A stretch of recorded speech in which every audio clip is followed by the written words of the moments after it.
Começamos com uma piada, que quase não é uma piada. O mais novo míssil de cruzeiro da Rússia funciona com um motor a jato que você pode adicionar ao seu carrinho no AliExpress. Não é uma cópia barata, nem uma peça recuperada de uma aeronave abatida. Em vez disso, é um produto real, anunciado, pronto para comprar, originalmente feito para aeromodelos a jato.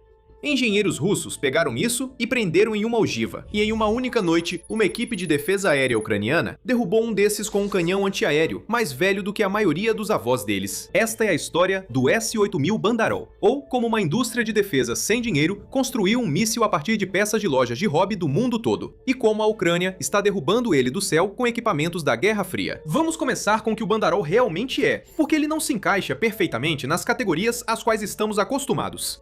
A família de mísseis de cruzeiro da Rússia tradicionalmente inclui coisas como o QH-101, o 3M-14 Calibre ou o 9M-727 usado no sistema Iskander-K. Eles são armas caras, construídas para um propósito específico, projetadas em escritórios de mísseis dedicados, produzidas em números relativamente pequenos e reservadas para ataques de alto valor.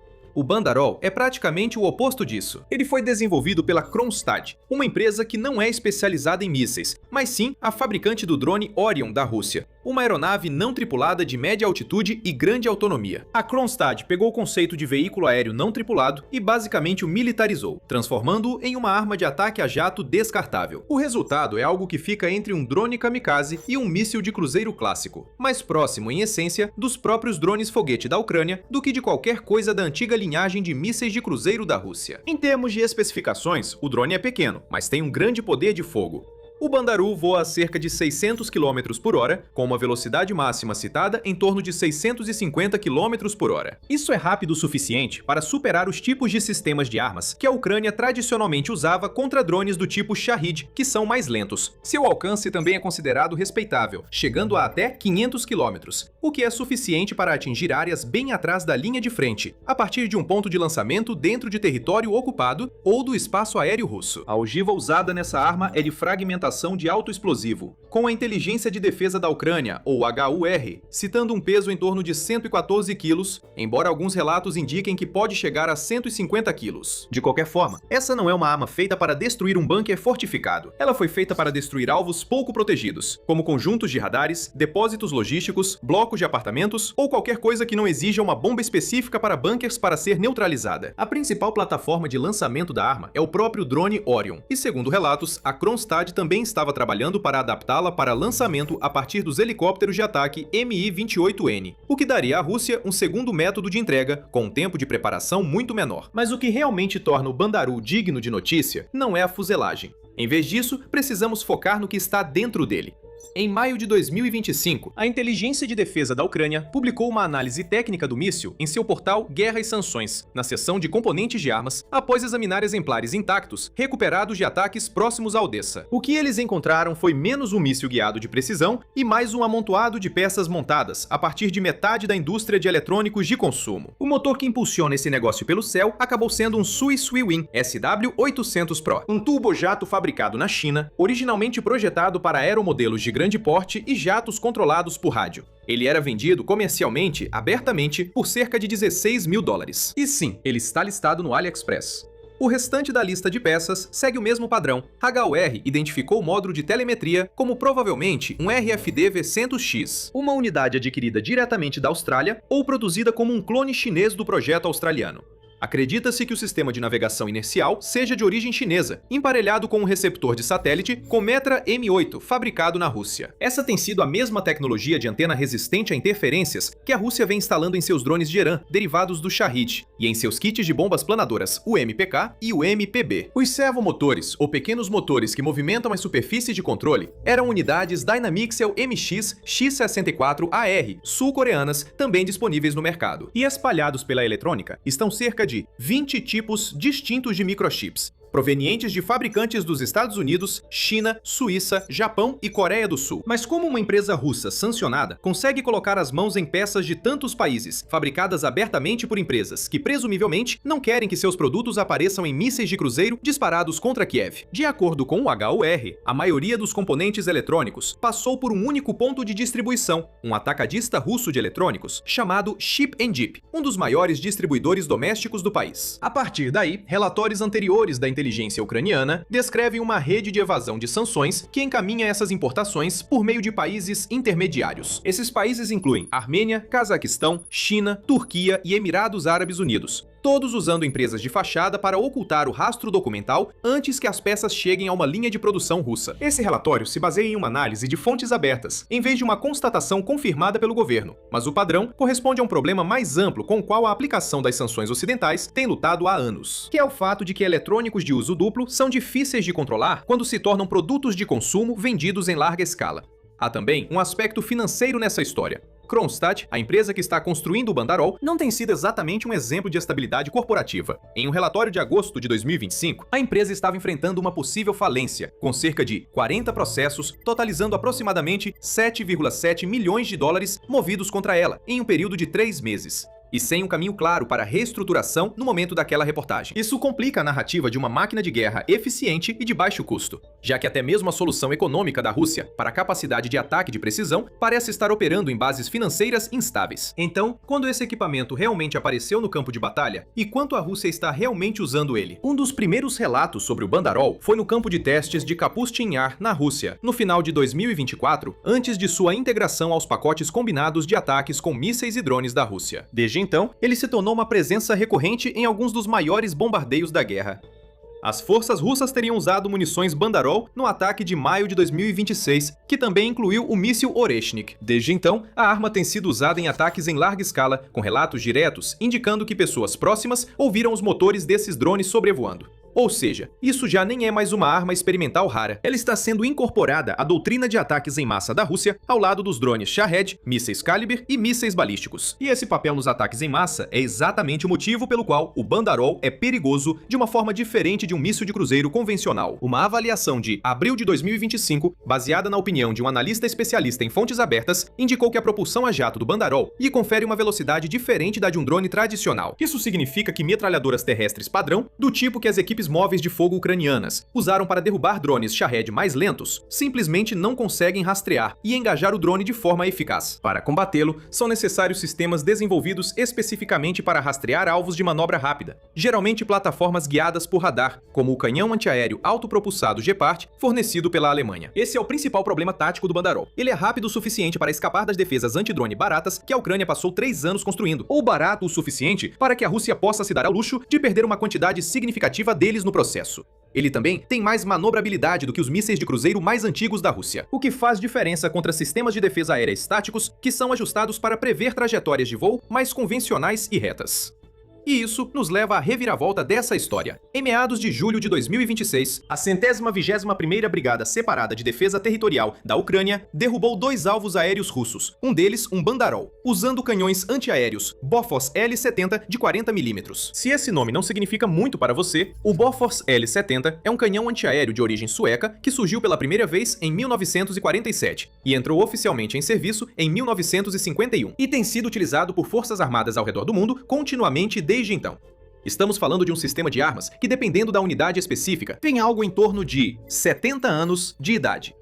Com uma cadência de tiro geralmente citada entre 240 e 330 disparos por minuto e um alcance efetivo contra alvos aéreos de aproximadamente 4.000 metros, mais especificamente, as armas usadas pela 121ª Brigada não tiveram grandes modificações, além de sistemas de mira aprimorados. Ou seja, as equipes provavelmente estão fazendo isso com mira manual, rastreando um míssil a jato com uma arma projetada antes de existirem sistemas modernos de controle de tiro digital. Isso é particularmente notável porque outros operadores seguiram um caminho oposto com essa mesma arma. Alguns países combinaram o L-70 com controle de tiro por radar e rastreamento automático de alvos, transformando-a em um sistema de defesa de ponto muito mais moderno. As unidades doadas para a Ucrânia, pelo menos segundo relatos, são a versão mais básica. A Lituânia entregou o primeiro lote dessas armas para a Ucrânia em fevereiro de 2023, com armas adicionais fornecidas posteriormente pelos Países Baixos. Então, isso nem é uma arma que a Ucrânia construiu ou manteve, mas sim um excedente da OTAN da era da Guerra Fria, reaproveitado para preencher uma lacuna de defesa aérea muito do século XXI. Agora vale a pena dedicar um momento ao outro míssil que caiu naquela semana, porque o contraste conta sua própria história. O KH-59, ou como a OTAN o chama, o AS-13 King Bolt, é um projeto muito mais antigo do que o Bandarol, remontando ao desenvolvimento soviético nas décadas de 1970 e 1980, agora produzido pela Corporação de Mísseis Táticos da Rússia. Dependendo da variante exata, ele tem um alcance de aproximadamente entre 115 e 290 km, uma velocidade máxima na faixa de 900 a pouco mais de 1000 km por hora, e uma ogiva na casa dos 300 kg, o que significa que ele é consideravelmente mais pesado do que os Bandarols.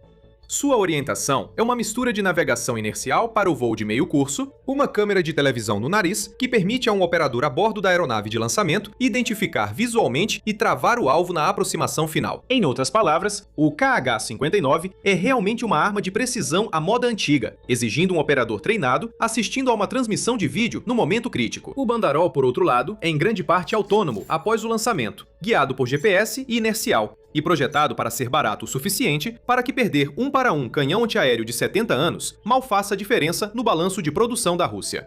Mesma semana, mesma brigada, mesmos canhões, mas duas filosofias completamente diferentes de como construir um míssil. Também vale ressaltar que a história do Bofors não é o único sucesso de defesa aérea que a Ucrânia teve contra esse tipo de ameaça de saturação. O mesmo relatório observou que um único sistema Skynet ucraniano destruiu 12 alvos aéreos russos em um único confronto, incluindo um míssil de cruzeiro e 11 drones do tipo Shahed. É isso que ter uma unidade de defesa aérea alemã moderna, dirigida por radar e construída especificamente para abater alvos rápidos, pequenos e voando baixo, proporciona para você, especialmente quando a Rússia está usando drones que saíram de fábricas comerciais. Coloque essas duas histórias lado a lado e você terá um retrato bastante honesto de como a Ucrânia está realmente defendendo seus céus neste momento. Não com um sistema milagroso, mas com uma colcha de retalhos de sistemas. De um lado, há um canhão alemão de última geração guiado por radar. Do outro, você tem uma relíquia sueca operada manualmente. Ambos estão fazendo o mesmo trabalho fundamental. Porque simplesmente não há sistemas modernos suficientes para cobrir tudo ao mesmo tempo e, mais importante, aproximadamente na mesma época. Um vídeo compartilhado por um analista de fontes abertas usando o nome Special Kherson Cat parecia mostrar um drone russo Orion, a mesma plataforma que carrega o Bandarol, queimando em um campo na Crimeia, ocupada após aparentemente ter sido destruído pelo próprio lado, em vez de por ação ucraniana. Pesquisadores geolocalizaram os destroços em uma vila chamada Ivanivka, a cerca de 13 km de Kursk e 11 km do aeródromo. Esses drones normalmente operam a partir de lá. O vídeo se encaixa no panorama mais amplo de um programa de armas construído rapidamente, de forma barata e sob pressão de sanções. Às vezes, funciona bem o suficiente para atravessar as defesas de Kiev em um ataque com mais de 500 armas. E às vezes, aparentemente, cai do céu no próprio lado da linha de frente. Então, por que isso importa? Bem, por alguns motivos, e eles vão além do fato de que uma peça de museu, um canhão antiaéreo, derrotou um míssil a jato em um confronto direto. Mas antes disso, certifique-se de que você está inscrito no programa militar. Nós trazemos notícias da geopolítica global e às vezes cobrimos eventos que podem parecer saídos da ficção, como essa história aqui. Voltando a como exatamente o Bandarol se encaixa no contexto mais amplo da guerra. Primeiro, a arma é um estudo de caso sobre o que a pressão das sanções realmente faz com a economia em tempos de guerra. Você não pode parar a produção de armas completamente. Mas, em vez disso, os países acabam recorrendo cada vez mais à improvisação. A Rússia não consegue facilmente obter óticas de precisão, eletrônicos resistentes à radiação ou turbojatos feitos sob medida. Esses componentes seriam usados em um míssil de cruzeiro tradicional de alto nível, nas quantidades de que ela precisa. Então, em vez disso, ela está montando um míssil com peças que, teoricamente, qualquer pessoa com cartão de crédito e uma conta no AliExpress poderia comprar peça por peça, encaminhadas por meio de países intermediários e distribuidores atacadistas para dificultar o rastreamento. Isso é um sinal de que o complexo militar industrial está se adaptando à escassez, recorrendo ao mercado de massa. E isso está forçando os governos ocidentais e os regimes de controle de exportação a reconhecerem o quão porosas são as cadeias de suprimentos de eletrônicos de consumo. Quando o usuário final tem paciência suficiente para disfarçar a compra por meio de 2 ou 3 países intermediários. Em segundo lugar, a equação de custos desta guerra. E aqui ajuda realmente a colocar números ao lado das armas que continuamos mencionando. As estimativas para o KH-101 da Rússia variam enormemente, dependendo de quem está fazendo o relatório. Analistas ucranianos e ocidentais estimaram valores que vão de cerca de 1,2 milhão de dólares na faixa mais baixa até impressionantes 13 milhões de dólares na faixa mais alta. O calibre fica em uma faixa igualmente ampla, comumente citado entre cerca de 1 milhão a 6 milhões de dólares, dependendo da distinção entre exportação e uso doméstico. Um drone padrão do tipo Shahed 136, por outro lado, geralmente é estimado entre 20 mil e 50 mil mil dólares. As avaliações da inteligência ucraniana sobre as versões produzidas internamente pela Rússia chegaram a até 70 mil dólares. Estamos sendo cautelosos com todos esses números de propósito, porque, ao contrário da lista de componentes do Bandarol, esses valores mais amplos de custo de mísseis são estimativas contestadas e não verificadas. Contratos e fontes discordam abertamente entre si por um fator de 5 ou até 10. Mas mesmo considerando o extremo mais conservador de cada faixa, um míssil construído em torno de um motor a jato amador de 16 mil dólares e servos e baterias de uso comercial está muito mais próximo do lado dos drones dessa equação do que do lado dos mísseis. Isso significa que a Rússia pode produzir e usar essas coisas em um volume que seria impensável para algo como o QH-101 e incorporá-los em ataques em massa, especificamente projetados para sobrecarregar a defesa aérea ucraniana pelo simples número de ameaças simultâneas, em vez de qualquer sofisticação individual das armas. O Bandarol não está tentando ser o míssil mais inteligente do céu. Ele está tentando ser apenas mais uma ameaça veloz em uma salva que já inclui os Shahids. É aqui também que a discussão sobre ser um drone ou um míssil deixa de ser pedante e passa a realmente importar para a forma como a Ucrânia constrói suas defesas. A Rússia vem fazendo o mesmo experimento com sua linha Shahid, que fez com o Bandarol, instalando motores a jato no que antes eram simples munições vagantes movidas a hélice, produzindo variantes como a Geran 3 e Geran 5, que, segundo relatos, podem atingir velocidades em torno de 500 a 600 km por hora. Isso os colocaria diretamente na categoria de mísseis de cruzeiro. O porta-voz da Força Aérea Ucraniana, Yuri Ignat, descreveu o efeito de forma direta, dizendo que, no radar, uma dessas variantes a jato aparece como um míssil de cruzeiro apenas pelos seus parâmetros de voo, simplesmente por causa da velocidade com que se move. Isso determina qual interceptador o comandante da bateria ucraniana vai escolher, e os interceptadores não são intercambiáveis em termos de preço. Um único, a IM-120 Amram, o míssil que as baterias Nazam têm usado para derrubar os Shahids mais lentos, custa algo entre 500 mil e 1 milhão de dólares por disparo. Um interceptador Patriot PAC-3 custa mais perto de 4 milhões de dólares, quando um motor de 16 mil força você a gastar de meio milhão a vários milhões de dólares só para derrubá-lo do céu. A relação de custo é exatamente o objetivo dessa arma, independentemente de você classificá-la como drone ou míssil.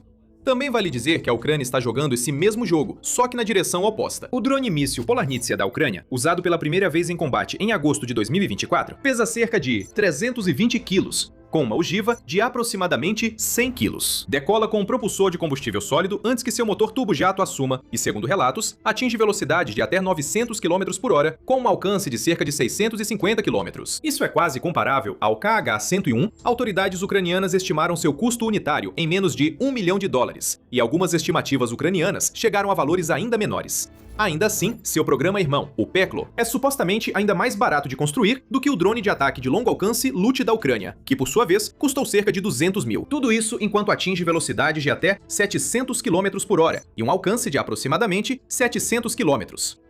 Segundo os desenvolvedores, até 70 componentes são produzidos no país. Em outras palavras, ambos os lados concluíram de forma independente que a maneira mais rápida de reduzir a diferença entre um drone barato e um míssil caro é simplesmente construir algo que fique no meio termo. E que quem conseguir produzir mais dessa classe híbrida mais rápido vai ter vantagem nessa corrida armamentista em particular. Terceiro, as armas são importantes porque estão forçando a Ucrânia a travar uma guerra defensiva assimétrica em dois níveis tecnológicos muito diferentes ao mesmo tempo. Por um lado, a Ucrânia está utilizando sistemas realmente de ponta, Gepards alemães projetados especificamente para rastrear alvos rápidos e manobráveis.